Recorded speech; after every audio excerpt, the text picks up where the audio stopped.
Okay. मेरा नाम है कमलवीर और आज के सेशन में हम बात करेंगे फ्रेडरिक टेलर के बारे में।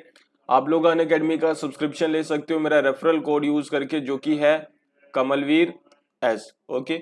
इसके अलावा आप व्हाट्सएप या टेलीग्राम का ग्रुप ज्वाइन कर सकते हो गिवन लिंक पे क्लिक करके, और इस नंबर पे नहीं कांटेक्ट करना, ये नहीं चलता है अभी, है ना। एफ डब्ल्यू टेलर के बारे में हमें पढ़ना है, फ्रेडरिक डब्ल्यू टेलर के बारे में। इनकी अप्रोच जुड़ी हुई है किससे? इनकी अप्रोच जुड़ी हुई है टेलर। इनकी अप्रोच को टेलरिज्म कहा जाता है। पब्लिक एडमिनिस्ट्रेशन में ये साइंटिफिक मैनेजमेंट अप्रोच सामने रखते हैं, साइंटिफिक मैनेजमेंट अप्रोच सामने रखते हैं। Okay. So non known as founder of scientific management theory. तो साइंटिफिक मैनेजमेंट थ्योरी के फादर ये माने जाते हैं। ये चीज आपने पहली है जो नोट डाउन करनी है यहां से, कि साइंटिफिक मैनेजमेंट थ्योरी का फादर कौन माना जाता है, ये माने जाते हैं। इसीलिए ये फादर माने जाते हैं, फाउंडर माने जाते हैं। इसीलिए इन्हें साइंटिफिक मैनेजमेंट थ्योरी को टेलरिज्म भी कहा जाता है, इन्हीं के नाम के साथ जाना जाता है ना, टेलरिज्म कहा जाता है। इनकी कुछ बुक्स है जो हमें याद रखनी है।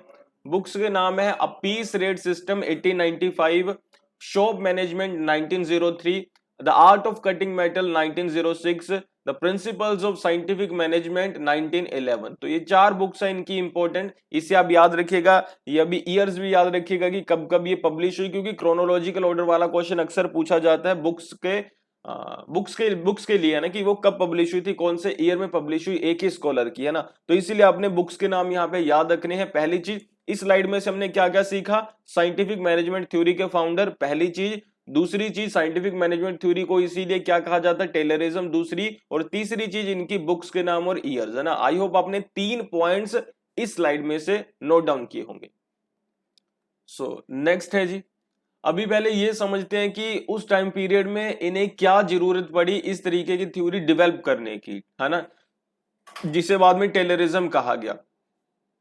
इनकी थ्योरी की क्या क्या कैरेक्टरिस्टिक्स हैं, कहां पे ये फोकस करते हैं, कि कौन सी चीजों को हमें चेंज करना चाहिए जब हम मैनेज करते हैं। देखो, नाम से हमें पता चल रहा है ना कि ये साइंटिफिक मैनेजमेंट थ्योरी है, हमें ये चीजें बताती है कि साइंटिफिकली कैसे, साइंटिफिकली, है ना, साइंटिफिकली, ये नहीं कि अब्रप्टली कभी भी कुछ भी करते रहो।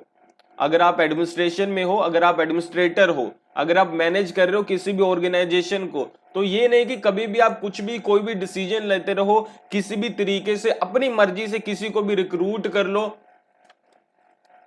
अपनी मर्जी से किसी को भी कभी भी रिक्रूट कर लो, किसी भी मेथड के थ्रू आप काम करते रहो, किसी भी मेथड के थ्रू आपका आप कह सकते हैं कि जो ऑर्गेनाइजेशन में कम्युनिकेशन है वो चलता रहे, ऐसा नहीं है। इन्होंने कुछ साइंटिफिक प्रिंसिपल ढूंढे कि अगर आपको किसी को रिक्रूट करना है तो ये प्रिंसिपल को फॉलो करते हुए किसी को रिक्रूट करो, ठीक है, जॉब के लिए। अगर आपको डिसीजन मेकिंग करनी है तो इस प्रिंसिपल के थ्रू करो, ठीक है। आप कह सकते हैं कि इसके अलावा कम्युनिकेट करना है तो इस प्रिंसिपल के थ्रू, इस साइंटिफिक प्रिंसिपल के थ्रू करो, साइंटिफिक मेथड के थ्रू करो, ये इन्होंने डिस्कवर किया, है ना। तो ये सारी चीजें डिस्कवर करने की इन्हें जरूरत क्या पड़ी? तो उस टाइम पे क्या था, जो ऑर्गेनाइजेशन चलती थी, ऑर्गेनाइजेशन के पीछे पहली बात तो कोई फिक्स्ड प्रिंसिपल नहीं थे। फिक्स्ड प्रिंसिपल छोड़िए, कुछ कोई साइंटिफिक प्रिंसिपल नहीं होता था, ठीक है। कभी भी कोई भी डिसीजन ले लिया जाता था, कोई प्रिंसिपल नहीं थे, कोई मेथड नहीं थे, कोई आप कह सकते हैं कि प्री प्लानिंग कुछ भी नहीं थी। तो इसीलिए ऐसी चीजों को इन्होंने कहा कि ये चीजें एफिशिएंसी नहीं लाएंगी, डेफिशिएंसी लाएंगी, जो भी हमारा आप कह सकते हैं वर्क होगा। तो इसलिए ऑर्गेनाइजेशन में एफिशिएंसी आए, उसे डेवलप करने के लिए इन्होंने क्या किया? नए प्रिंसिपल्स को खोजा। तो आप कह सकते हैं कि ग्राउंड पे क्या क्या प्रॉब्लम्स थी वो हम देखते हैं उस टाइम में, सोसाइटी में, ऑर्गेनाइजेशन में। तो उस समय ऑर्गेनाइजेशन स्मूथली फंक्शन नहीं कर पाती थी। क्यों नहीं कर पाती थी? क्योंकि अच्छे प्रिंसिपल्स नहीं थे। मैनेजमेंट और वर्कर्स अच्छे प्रिंसिपल नहीं थे, थोड़ा सा सब्जेक्टिव होते हैं। क्या क्या प्रॉब्लम्स थी? मैनेजमेंट और वर्कर्स के रोल्स और फंक्शंस पर एक सहमति नहीं थी, कोई कंसेंसस नहीं था कि मैनेजमेंट के क्या काम है, वर्कर्स के क्या काम है, मैनेजर कब तक काम करेगा, वर्कर कब तक काम करेगा। क्या आप कह सकते हैं कि एरिया है जहां तक मैनेजमेंट का काम है, मैनेजमेंट की आप कह सकते हैं कि रिस्पॉन्सिबिलिटी है, और कहां तक वर्कर की रिस्पॉन्सिबिलिटी है। और आप कह सकते हैं उस टाइम पे ये माना जाता था कि आप वर्कर हो तो वर्कर का मतलब वर्क है ना, कि हर एक काम आप करोगे, ठीक है, हर एक काम उससे करवाया जाएगा। ये नहीं है कि ये तो मान लो, एक छोटा एग्जांपल दे रहा हूं, ऑर्गेनाइजेशन से ना भी जुड़े, कि ये तो प्लम्बर है, नहीं जी ये वर्कर है, तो ये काम भी करेगा, हर एक काम यही करेगा अभी, ठीक है, इस तरीके से माना जाता था। तो उस टाइम पे कौन कब कैसे कौन सा काम करेगा ये डिसाइडेड नहीं होता था। वर्क कैसे किया जाए इसके ऊपर सहमति नहीं थी कि कौन से मेथड को फॉलो करते हुए ऑर्गेनाइजेशन चलाई जाए। अनसाइंटिफिक डिसीजन मेकिंग हुआ करती थी, ठीक है, कोई डिसीजन मेकिंग साइंटिफिक नहीं थी। इसी वजह से क्या था, ये सारी चीजें प्रॉब्लम्स हो रही है, तो जाहिर सी बात है हमारी प्रोडक्टिविटी तो कम होगी, तो प्रोडक्टिविटी बहुत कम थी। इसके अलावा एक और प्रॉब्लम थी, इसके अलावा एक और प्रॉब्लम थी, देखो हमारे पास डिसीजन मेकिंग नहीं है, हमने डिस्टिंग्विश नहीं किए हैं, जो वर्क्स हैं उन्हें डिवाइड नहीं किया है, ये भी डिवाइड नहीं किया है, ये भी डिसाइड नहीं किया है कि कैसे कौन कब कौन सा काम करेगा। ये सारी चीजें तो थी ही, एक और प्रॉब्लम थी, प्रॉब्लम ऑफ सोलिडरिंग, ठीक है, सोल्डरिंग या सोलिडरिंग इसे कहा जाता है, ठीक है, नाम याद रखिएगा। तो ये प्रॉब्लम क्या थी, इस प्रॉब्लम में होता क्या है, टर्म याद रखिएगा। तो इस प्रॉब्लम में होता क्या है कि जहां पे पर्पसफुली एक वर्कर, मान लो एक वर्कर है, वो एक दिन में 100 मोबाइल फोन्स को असेंबल कर सकता है, ठीक है, 100 मोबाइल फोन्स को असेंबल कर सकता है एक जो वर्कर है, लेकिन वो जानबूझकर धीरे धीरे काम करता है, बीच में बहुत सारे ब्रेक लेता है, उसकी कैपेसिटी है 100 की, वो जानबूझ के 70 मोबाइल फोन्स को ही असेंबल करता है। तो इसे कहते हैं प्रॉब्लम ऑफ सोलिडरिंग। तो जहां पे क्या है कि जो हमारा वर्कर है वो पर्पसफुली कम काम करता है अपनी कैपेसिटी से, ठीक है, ये प्रॉब्लम ऑफ सोल्डरिंग थी, इसे भी सॉल्व करना था, कि कैसे करे वो भी वो देखेंगे अभी, वो बहुत अच्छे से ये समझाएंगे अभी हमें, है ना, टाइम मैनेजमेंट आप कह सकते हैं कि बड़ी अच्छी चीजें हैं इनके थ्योरीज में हम समझेंगे। To resolve all these problems, इन सभी प्रॉब्लम्स को रिजोल्व करने के लिए इन्होंने अपनी थ्योरी सामने रखी, साइंटिफिक मैनेजमेंट थ्योरी। सो क्या क्या आपने यहां से नोट डाउन करना है कि प्रॉब्लम्स क्या थी, पहली चीज, दूसरी चीज प्रॉब्लम ऑफ सोलिडरिंग क्या है, दूसरी चीज, ठीक है, 2 पॉइंट्स हमने यहां से नोट डाउन करने हैं। सो उनकी बुक्स के थ्रू समझते हैं उनके आइडियाज को। सबसे पहले है अ पीस रेट सिस्टम, ठीक है, जो कि 1985 में पब्लिश हुई, ओके, 1895 में पब्लिश होती है अ पीस रेट सिस्टम। इस बुक में वो क्या बताते हैं हमें, so to make effective management and administration he gave 3 principles. वो कहते हैं कि अगर आपको मैनेजमेंट को इफेक्टिव बनाना है, एडमिनिस्ट्रेशन को इफेक्टिव बनाना है, तो इन 3 प्रिंसिपल्स को, साइंटिफिक प्रिंसिपल्स को आप फॉलो कीजिए। सो ये 3 प्रिंसिपल्स है क्या, पहला है objective of work through time study, ठीक है, इसे समझना पड़ेगा हमें, objective of work through time study. तो ये पहला प्रिंसिपल है जी, इसे हम यहां से लिख लेंगे फर्स्ट प्रिंसिपल, ठीक है। ये क्या है, objective of work through time study. Time study क्या है, सो टाइम स्टडी क्या है, तो यहां भी हम देखेंगे एक वर्कर है, हाँ, टाइम स्टडी क्या है हम ये देख रहे हैं ना, तो हमने उसे कहा कि आप 1 घंटा काम कीजिए, हम उसे क्या करेंगे, हम आप कह सकते हैं कि उसे हम उसे ऑब्जर्व करेंगे, ठीक है। हमने देखा कि उसे 60 मिनट्स दिए गए, और हमने देखा कि उसने इस 60 मिनट्स में, इन 60 मिनट्स में उसने क्या किया, 10 मोबाइल फोन्स को असेंबल किया, ठीक है, ये हमने देख लिया, ओके। उसके बाद हमने क्या किया, उसका आप कह सकते हैं कि उसे ऑब्जर्व किया, तो हमें पता चला इन 60 मिनट्स में 5 मिनट के लिए वो अपने मोबाइल फोन के ऊपर बात कर रहा था किसी फ्रेंड के साथ, 5 मिनट, ठीक है। और 5 मिनट हमने देखा कि वो पानी पीने के लिए निकल गया था, और पानी पीने के बाद भी वहीं पे खड़ा रहा, 5 मिनट इधर उधर देखता रहा, ये सारी चीजें करता रहा, ठीक है, हो गया। इसके अलावा फिर हमने देखा कि बीच में वो बैठ जाता है 5 मिनट और अपने फोन पे, मोबाइल फोन पे कुछ गेम खेलने लगता है, या फिर 5 मिनट ये है कि इधर उधर टहलना शुरू कर देता है, इस तरीके की चीजें। तो हमने देखा कि 5 5 5 5 टोटल 20, ठीक है। तो 20 मिनट ऐसे थे 60 में से जब वो काम नहीं कर रहा था, 20 मिनट ऐसे निकले जब वो काम नहीं कर रहा था। तो इसीलिए यानी कि उसने काम कितने टाइम में किया, 60 - 20 40 मिनट्स में, तो यानी कि उसने 10 मोबाइल फोन्स को 40 मिनट्स में असेंबल किया है। तो नेक्स्ट टाइम उसे क्या किया जाएगा, टारगेट दिया जाएगा कि तुम 40 मिनट्स में 10 मोबाइल फोन्स को असेंबल करो। ठीक है, ये है टाइम स्टडी। टाइम स्टडी के साथ पहले मेजर करेंगे कि वो कितना टाइम में कितना काम कर सकता है, फिर नेक्स्ट टाइम उसके अकॉर्डिंग उसे काम दिया जाएगा।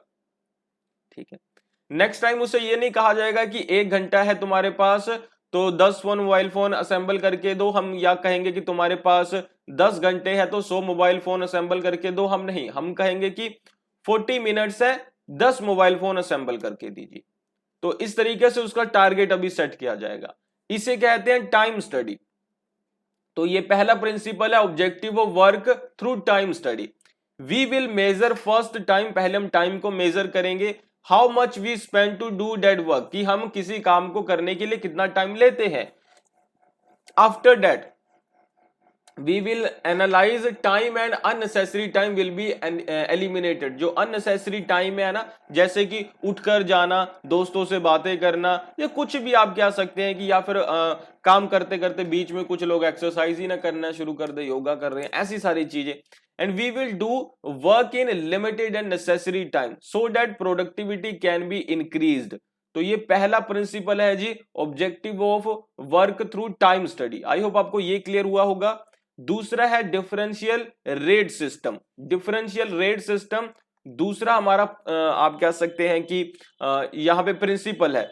डिफरेंशियल रेट सिस्टम में क्या है कि आप कह सकते हैं कि जो भी आपकी वेजेस हैं, जो भी प्राइस है, टाइम है, रेट है, मतलब कि रेट का मतलब यहां पे आप कह सकते हैं प्राइस है, या फिर वेजेस है, जो भी आपको वेजेस पे की जाती हैं, तो कि पर मंथ के लिए, पर डे के लिए, पर आवर के लिए, है ना, जो भी आपको वेजेस दी जाती है, ये इस तरीके से डिसाइड नहीं होगी कि अगर आप वर्कर हो तो कहा जाता है ना कि वर्कर की सैलरी 10,000 से कम नहीं हो सकती, ये नहीं है, ऐसे नहीं होगा। ये एक मैनेजर है तो उसकी सैलरी है 50,000, ऐसे नहीं होगा कि उसके आप कह सकते पोजीशन को हम पे करें कि तुम मैनेजर हो तो मैनेजर की सैलरी 50,000 होती है, ऐसा नहीं है। पोजीशन को पे नहीं किया जाएगा, पोजीशन को पे नहीं किया जाएगा। एडमिनिस्ट्रेटर हो तो इतनी सैलरी होगी, नहीं, पोजीशन को पे नहीं किया जाएगा। आप कह सकते हैं कि हर एक काम के लिए अलग तरीके की पहली बात तो सैलरी होगी। ठीक है, ये मैंने दो मिक्स कर दिए, इसे अलग अलग रखिएगा जी। पहला है objective of work through time study, number 1। दूसरा है डिफरेंशियल रेट सिस्टम। इसका मतलब यह है कि हर एक वर्कर, हर एक पोजीशन के लिए अलग सैलरी होगी। ये एक चीज है, सभी के लिए अलग अलग सैलरी होगी, डिसाइड की जाएगी उसके काम के अकॉर्डिंग कि उसे कितना काम दिया गया और कैसा काम कर रहा है। वर्कर का, जैसे मैंने आपको बताया था कि वर्कर का मतलब वो सारे काम करेगा, ऐसा नहीं है। अलग अलग तरीके के वर्कर, आप कौन सा काम करते हो, किस तरीके के वर्कर हो, उसके अकॉर्डिंग आपकी सैलरी डिसाइड होगी। एक चीज है ये, दूसरा प्रिंसिपल है। तीसरा प्रिंसिपल है पेइंग मैन नोट पोजीशन। ठीक है, कि पोजीशन को पे नहीं करना, मैन को पे करना है। ठीक है, ये नहीं कि मैनेजर हो तो 50,000 रहेगी, नहीं। क्या हमने डिसाइड किया था कि हमारी कंपनी इस महीने में या 6 महीने में उसका टर्नओवर होना चाहिए 1 मिलियन, तो क्या हमारी कंपनी का हुआ है? नहीं जी, हमारी कंपनी का तो हुआ नहीं है, ये तो 7 लाख है। तो यानी कि आपकी 70% सैलरी दी जाएगी, 30% नहीं दी जाएगी, क्योंकि अपने टारगेट 70% ही अचीव किया है। तो पेइंग मैन नोट पोजीशन, पे for work note for position, कितना काम किया है, कितना सक्सेसफुल हुए हो, उसके अकॉर्डिंग आपको पे करना है। तो यहां पे देखिए, पहला objective of work through time study, एक चीज हो गया। दूसरा डिफरेंशियल रेट सिस्टम, यानी कि सभी को अलग अलग तरीके की सैलरी दी जाएगी, अलग अलग वर्कर, जैसे वर्कर हो वैसी सैलरी। तीसरी चीज है कि paying man note position, position को पे नहीं करना है, जितना आप सक्सेसफुल हुए हो काम में उतना पे करना है आपको। आपकी 1,000 रुपए सैलरी है, 70% ही काम कर पाए हो तो आपको 700 रुपए ही मिलेंगे। ठीक है, ये चीज है यहां पे। और यहां पे वर्कर हो तो कैसे वर्कर हो, मैनेजर हो तो कौन सी फील्ड में मैनेजर हो, इसलिए इस तरीके से भी आपकी सैलरी अलग रहेगी।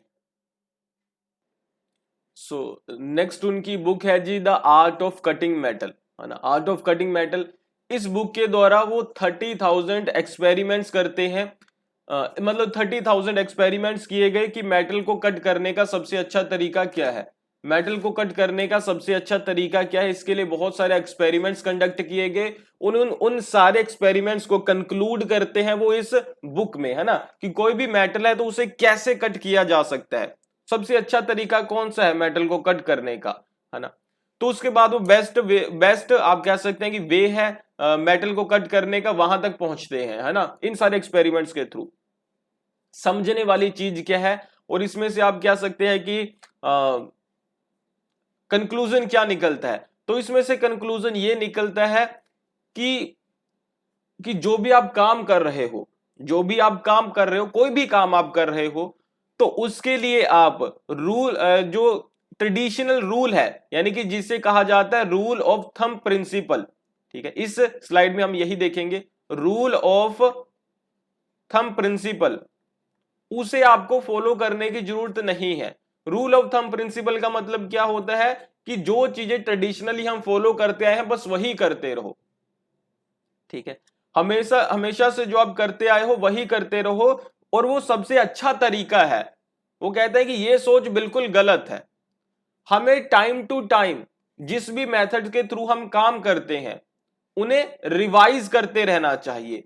इसीलिए उन्होंने कहा कि किसी भी काम के लिए वो तरीका सबसे अच्छा नहीं है जिसे कि तुम बहुत सारे टाइम से फॉलो करते आए हो। उन्होंने बताया उन्होंने बताया उन्होंने हमें बताया कि कोई भी काम करने के लिए वो मेथड को हम बेस्ट कंसीडर नहीं कर सकते, किसी भी काम करने के लिए उस मेथड को बेस्ट मेथड कंसीडर नहीं कर सकते, इसलिए क्योंकि उसे सालों से यूज करते आए हैं।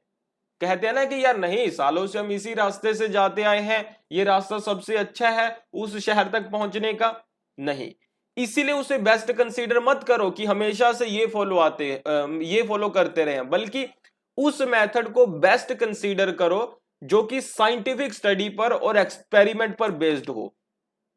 और जो मेथड आप आज यूज भी कर रहे हो, लगातार उसके ऊपर आपको साइंटिफिक स्टडीज करते रहने चाहिए, एक्सपेरिमेंट करते रहना चाहिए, ताकि आप और अच्छा मेथड ढूंढ सको। आपको हमेशा एक थंब प्रिंसिपल को फॉलो नहीं करना है, ठीक है, कि ये मेथड हमने अपना लिया, बात खत्म हो गई, ठीक है। इसके अलावा बहुत सारे मेथड हो सकते हैं। So art of cutting metal का क्या कंक्लूजन है कि नए नए मेथड्स को खोजते रहो साइंटिफिक एक्सपेरिमेंट्स के थ्रू, थंब प्रिंसिपल को फॉलो नहीं करना है। उसके बाद है 4 प्रिंसिपल्स ऑफ साइंटिफिक मैनेजमेंट। अभी इन्होंने 4 प्रिंसिपल दिए हैं साइंटिफिक मैनेजमेंट के, वो समझते हैं क्या है। तो पहला प्रिंसिपल है, मैं लिखता जाऊंगा। पहला प्रिंसिपल है जी development of science of work, ठीक है, जो भी आप काम कर रहे हो उसकी एक ट्रू साइंस को आपने डिस्कवर करना है, डेवलप करना है।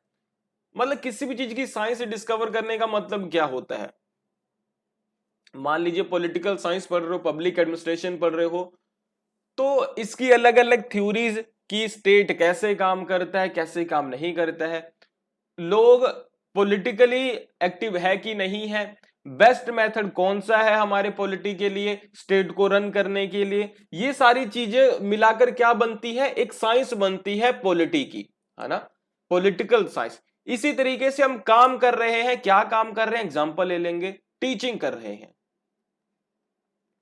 तो टीचिंग की एक साइंस डेवलप करो जी। टीचिंग एक साइंस कैसे होगी कि कौन सा मेथड सबसे अच्छा है, टीचिंग कब से शुरू हुई है, किस तरीके के स्टूडेंट्स को किस तरीके से टीच करना चाहिए, किस इन्वायरमेंट में कैसे टीच करना चाहिए, टीचिंग में कौन कौन से वेरिएबल्स है जो हमें इन्फ्लुएंस करते हैं, कौन से वेरिएबल्स है जो हमें नहीं इन्फ्लुएंस करते, ये सारी चीजें, ठीक है, ये सारी चीजें, इन सारी चीजों को जब हम स्टडी करेंगे तो क्या होगा, टीचिंग की एक साइंस डेवलप होगी जो हमें बताएगी कि किसी भी टाइम के ऊपर, किसी भी सिचुएशन के ऊपर एक टीचर को किस तरीके से बिहेव करना है, एक स्टूडेंट को किस तरीके से बिहेव करना है, ताकि ज्यादा से ज्यादा प्रोडक्टिविटी हो सके टीचिंग में, यानी कि एक टीचर अच्छे से समझा सके और एक स्टूडेंट अच्छे से समझ सके। मेरे ख्याल से ये आपको समझ आया होगा किसी भी चीज में डेवलप करना साइंस का मतलब क्या होता है। सो development of true science of work पहला काम है, ये पहला प्रिंसिपल है, 4 साइंटिफिक प्रिंसिपल उन्होंने हमें दिए हैं। Productivity only can be increased, वो कहते हैं कि प्रोडक्टिविटी तब ही इंक्रीज होगी जब आप साइंस डेवलप करोगे, और साइंस डेवलप करने का मतलब है when we have all knowledge related work, जब काम से रिलेटेड आपके पास सारी नॉलेज होगी कि ये काम किया कैसे जाता है, इसके सारे साइंटिफिक एस्पेक्ट आपको पता हो, हाउ टू डू, कब ये काम करना चाहिए, कैसे करना चाहिए, व्हेन टू डू, किस तरीके से टीच करना है। इस चीज के लिए आप कह सकते हैं कि आपके पास मेथड्स होने चाहिए, साइंटिफिक मेथड्स होने चाहिए, इसे कहेंगे development of true science of work. ये पहला प्रिंसिपल है। दूसरा प्रिंसिपल है, अभी हमें पता क्या करना है, हमें ना एक कॉलेज बनाना है, एक कॉलेज बनाना है, एक जो आप कह सकते हैं कि जिसकी प्रोडक्टिविटी बहुत ज्यादा हो। कॉलेज भी छोड़िए, कोचिंग इंस्टीट्यूट बनाना है हमें जिसकी प्रोडक्टिविटी बहुत अच्छी हो और सारे स्टूडेंट्स वहां से पास होकर निकल सके, तो वही बनाएंगे अभी हम, ठीक है, ये 4 प्रिंसिपल्स के थ्रू। तो सबसे पहले हमने उसके लिए क्या किया, डेवलप की साइंस, डेवलप की साइंस, कॉलेज उस इंस्टीट्यूट बनाने के लिए, ठीक है, कोचिंग इंस्टीट्यूट बनाने के लिए। डेवलपमेंट ऑफ साइंस का मतलब क्या था कि पेपर कैसा आता है कैसा नहीं आता, 10 साल के पेपर कैसा कैसे नहीं है, कैसे टीचर को पॉइंट करना है, कैसे मतलब टीचर किस तरीके से किन मेथड्स के थ्रू यहां पढ़ाएगा, किन के साथ नहीं पढ़ाएगा, वो प्रैक्टिस करवाएगा, वीकली क्विज लेगा, वीकली टेस्ट लेगा, इसके अलावा उन्हें असाइनमेंट्स देगा। ये सारी चीजें हमने क्या की, एक साइंस डेवलप कर ली कि एक कोचिंग इंस्टीट्यूट में किस तरीके का कोचिंग इंस्टीट्यूट होना चाहिए ताकि सबसे ज्यादा बच्चे पास हो सके, कैसी लोकेलिटी होनी चाहिए, रूम कैसे होने चाहिए, कैसे टीचिंग एड्स होने चाहिए, ये सब कुछ हमने क्या कर लिया, गैदर कर ली इंफॉर्मेशन। ये क्या होगा, हमने साइंस डेवलप कर ली कि कैसा होना चाहिए कोचिंग इंस्टीट्यूट। दूसरा हमारा प्रिंसिपल होगा साइंटिफिक सिलेक्शन ऑफ वर्कर्स, ठीक है, साइंटिफिकली हमें सिलेक्ट करना है वर्कर्स को। तो वर्कर्स यहां पे क्या हो गए, टीचर्स हो गए, है ना। साइंटिफिक सिलेक्शन ऑफ वर्कर्स, जो काम करेंगे वहां पे वो टीचर्स करेंगे। साइंटिफिकली उन्हें ये नहीं कहा जाएगा कि आप ठीक है आप टीचर हो, हाँ जी हम मैं टीचर हूं, मैं प्रोफेसर हूं और मैं रिटायर्ड प्रोफेसर हूं, ठीक है आप आके टीच कीजिए, टीच कीजिए। अच्छा आप यूजीसी नेट क्वालिफाइड है, ठीक है आकर के टीच कीजिए। ऐसा नहीं है, साइंटिफिकली सिलेक्ट किया जाएगा, देखा जाएगा क्या वो, आप कह सकते खुद ने उसने बहुत सारे पेपर क्लियर किए हैं, अच्छी बात है, लिखे हैं, अच्छी बात है, लेकिन क्या वो दूसरे स्टूडेंट्स को इस तरीके से कोच कर सकता है, टीच कर सकता है कि वो सीख पाए कॉम्पिटेटिव एग्जाम के लिए। इस चीज के लिए आप कह सकते हैं कि पहले टीचर को टेस्ट किया जाएगा, क्या वो इस तरीके से पढ़ा सकता है। और दूसरी चीज, जो हमने यहां पे साइंस को डेवलप किया, हाँ हमने साइंस को डेवलप किया ना कि टीचर को कैसे पढ़ाना चाहिए कैसे नहीं पढ़ाना चाहिए। अभी हम देखेंगे क्या टीचर में वो क्वालिटीज हैं, जैसे हमने बात की क्या टीचर वो सारे teaching ads teaching equipment use कर सकता है, यूज कर सकते हो भाई, आप यूजीसी नेट क्वालिफाइड हो बिल्कुल सही है, इक्विपमेंट यूज कर सकते हो बिल्कुल सही है, जो जो हमने प्रिंसिपल खोजे इस साइंस में वो उसके अकॉर्डिंग आप खरे उतरते हो बिल्कुल सही है, तो आपको रिक्रूट कर लिया जाएगा, ठीक है, इस तरीके से रिक्रूट किया जाएगा। पहले हमने साइंस बनाई, उस साइंस के थ्रू क्या करना है, वर्कर्स को रिक्रूट करना है, ठीक है। So appointments of men for work recruit after test them, है ना। पहले क्या होता था, किसी को भी रिक्रूट कर लिया जाता था कि तुम काम करना चाहते हो आओ करो काम यहां पर। अभी ऐसा नहीं है, पहले उन्हें टेस्ट किया जाएगा बाद में उन्हें रिक्रूट किया जाएगा। उसके बाद आप कह सकते हैं कि तीसरा हमारा प्रिंसिपल है, यहां पे तीसरा प्रिंसिपल है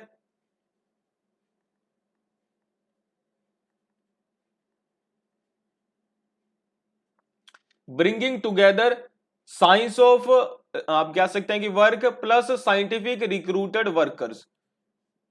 अभी हमने साइंस डेवलप कर ली बहुत अच्छी बात है, ठीक है, साइंस रहेगी, वर्कर्स रिक्रूट कर लिए वर्कर आ जाएंगे, ये साइंस आ गई हमारे पास, ये हमारे पास वर्कर्स आ गए। अभी वर्कर्स को दोनों को साथ में लेकर आना है, ठीक है।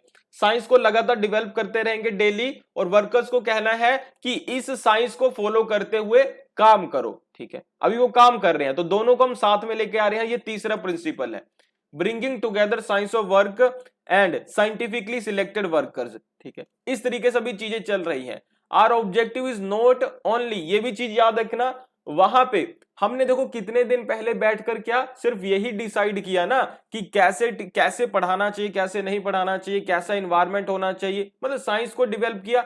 अभी हमारा काम ये तो नहीं था कि टीचिंग की साइंस को डेवलप करते रहे बैठे बैठे बस, ये तो नहीं था ना। हमारा काम है एक अच्छा कोचिंग इंस्टीट्यूट बनाना, है ना, प्रोडक्टिविटी लेके आना, बच्चों को पास करवाना वहां से। तो ये हमारा आप कह सकते हैं कि ऑब्जेक्टिव तो नहीं था, है ना। तो ये ऑब्जेक्टिव नहीं था, बल्कि इस चीज के ऊपर बेस्ड हमने ये नेक्स्ट स्टेप लेकर के दूसरा जहां पे सिलेक्ट करके फिर तीसरी चीज करनी थी, है ना। तो सिर्फ डेवलप करना हमारा काम नहीं था। Okay, our objective is not only to make a science, हमें सिर्फ साइंस नहीं बनानी थी, we have to make science and workers, है ना। आप कैसे साइंस और वर्कर्स को साथ में लेके आना था। Need for implementation through science, है ना, बल्कि साइंस के थ्रू, वो साइंस इसीलिए डेवलप कर रहे थे ताकि इंप्लीमेंट कर सके चीजों को।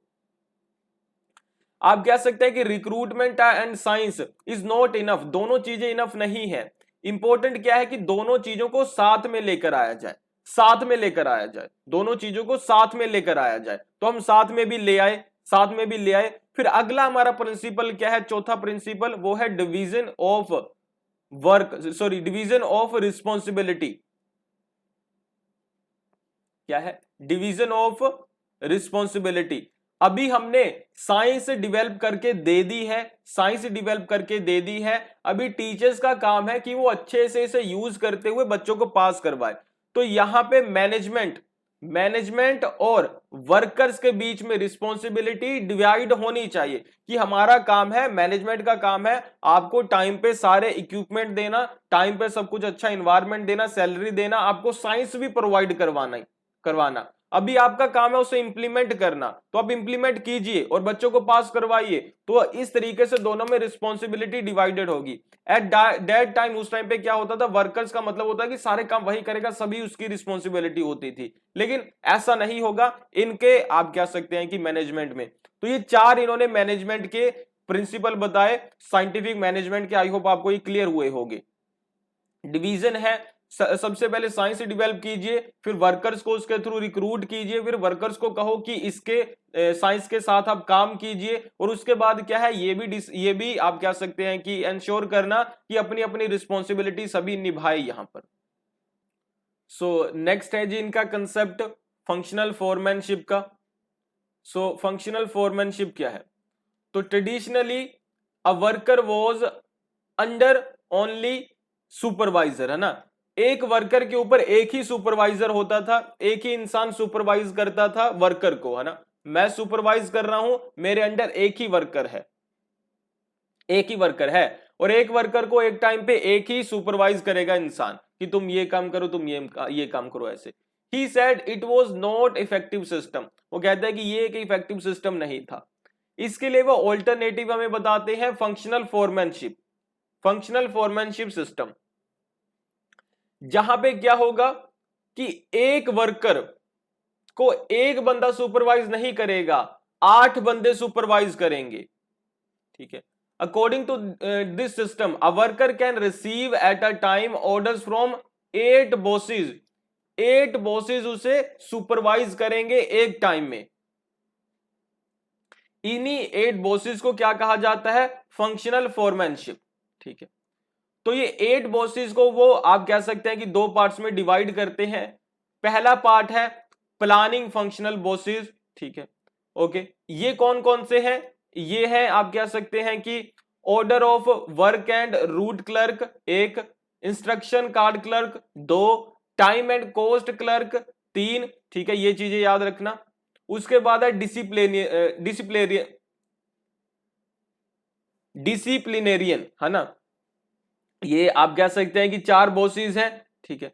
उसके बाद है 4 एग्जीक्यूटिव फंक्शनल बॉसेस, ये है gang boss, repair box, speed boss और इंस्पेक्टर बॉस, ठीक है। तो ये 4 बॉसेस हैं।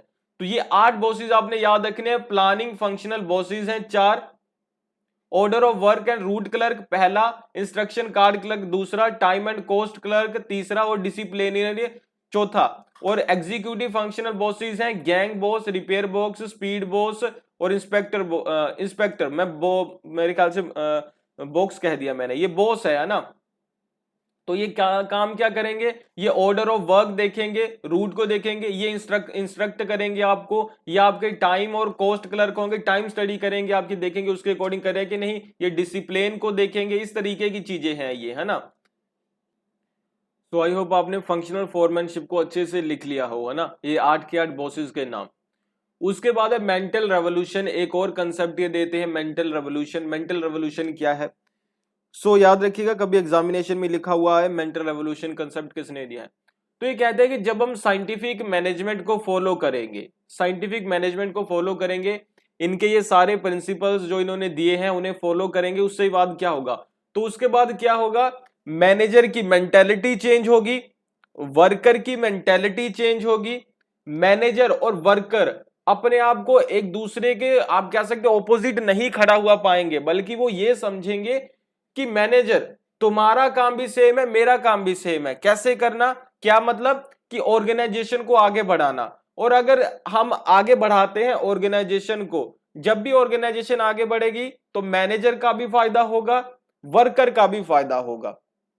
जब देखो कंपनी बड़ी बनती है तो हर एक वर्कर को अप्रेजल मिलता है, हर एक वर्कर को इंक्रीमेंट मिलता है, सेम ऐसे ही मैनेजर को, है ना। तो जब ये बात समझ जाएंगे तो इसी को मेंटल रेवोल्यूशन कहा जाएगा। ये कहते हैं कि ये सारे साइंटिफिक मैनेजमेंट से होगा क्या, वो ये चीज सोचना शुरू कर देंगे, तो यही मेंटल रेवोल्यूशन है। वैसे तो scientific management will create a revolution in workers and managers, workers और मैनेजर्स की मेंटेलिटी में एक रेवोल्यूशन लाएगा साइंटिफिक मैनेजमेंट, एक चेंज लाएगा। चेंज क्या है, देयर व्यू अबाउट वर्क, काम के बारे में उनकी सोच बदल जाएगी, रिस्पॉन्सिबिलिटी के बारे में उनकी सोच बदल जाएगी, duty and about each other, और एक दूसरे के बारे में भी उनकी सोच बदल जाएगी, ठीक है। दे विल रियलाइज, वो रियलाइज करेंगे, their ultimate goal is common, दोनों का काम तो सेम है, कंपनी को आगे बढ़ाना, and that is to increase productivity, productivity को इंक्रीज करना, और ये उन्हें दोनों को हेल्प करेगा ताकि वो मिलके काम कर सके। After realisation their thinking towards work will be changed and this is called mental revolution. अभी वो क्या, शुरू में क्या हमने प्रॉब्लम देखी थी, प्रॉब्लम ऑफ सोलिडरिंग, कि वो कम काम करते थे जानबूझकर, कम काम करेंगे, अभी नहीं करेंगे क्योंकि उन्हें पता कि जितना ज्यादा काम करेंगे कंपनी में प्रोडक्टिविटी उतनी ज्यादा बढ़ेगी, उतना ज्यादा हमें फायदा होगा। तो ये चीज यहां पे देखी जा सकती है, यही है मेंटल रेवोल्यूशन, यही प्रॉब्लम ऑफ सोलिडरिंग का भी सोल्यूशन है।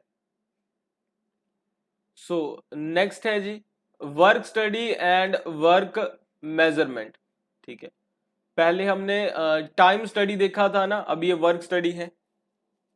तो to measure work he proposed time study, है ना, टाइम स्टडी के बारे में उन्होंने बात की, वो हमने देख लिया टाइम स्टडी वाला पहले। ये दूसरी चीज है मोशन स्टडी। मोशन स्टडी क्या है, तो यहां पे हम देखेंगे कि एक काम करते हुए आपको क्या क्या मूवमेंट्स, एक्शन और एक्टिविटीज करना जरूरी है, ठीक है। समझते हैं, जब आप कोई वर्क है, कोई फंक्शन परफॉर्म कर रहे हो, तो उस टाइम पे आपको क्या क्या करना जरूरी है, कौन कौन सी एक्टिविटीज है जो करना वहां पे जरूरी है। और देखा जाएगा कि ये जो एक्टिविटी है, एक्टिविटी ए, एक्टिविटी बी, ये करना जरूरी नहीं है, इसके बिना भी काम पूरा हो जाता है, तो इन दोनों को एलिमिनेट कर दिया जाएगा। कहा जाएगा कि अगली बार से ये वाले काम करने की जरूरत नहीं है, इससे बिना ही काम पूरा हो जाता है। जैसे टाइम में एलिमिनेट किया ना जो फालतू का टाइम था, उसी तरीके से जो एक्स्ट्रा मोशन है, यानी कि एक्स्ट्रा मूवमेंट्स, एक्शन, एक्टिविटीज आप परफॉर्म करते हो, उसे हटा दिया जाएगा ताकि आपका और टाइम बच सके। ये मोशन स्टडी है, टाइम स्टडी तो हमने देख लिया था, ओके। उसके बाद है स्टैंडर्डाइजेशन ऑफ टूल्स, ठीक है। ये उसी से जुड़ा हुआ है कि लगातार आपको अपने टूल्स को क्या करते रहना है, साइंटिफिक स्टडी उनकी करते रहना है, ताकि एक अच्छा टूल को और ज्यादा उसे डेवलप करते रहो, थंब प्रिंसिपल को फॉलो नहीं करना है, ओके। सो ये है जी टेलर और टेलरिज्म। आई होप आपको क्लियर हुआ होगा।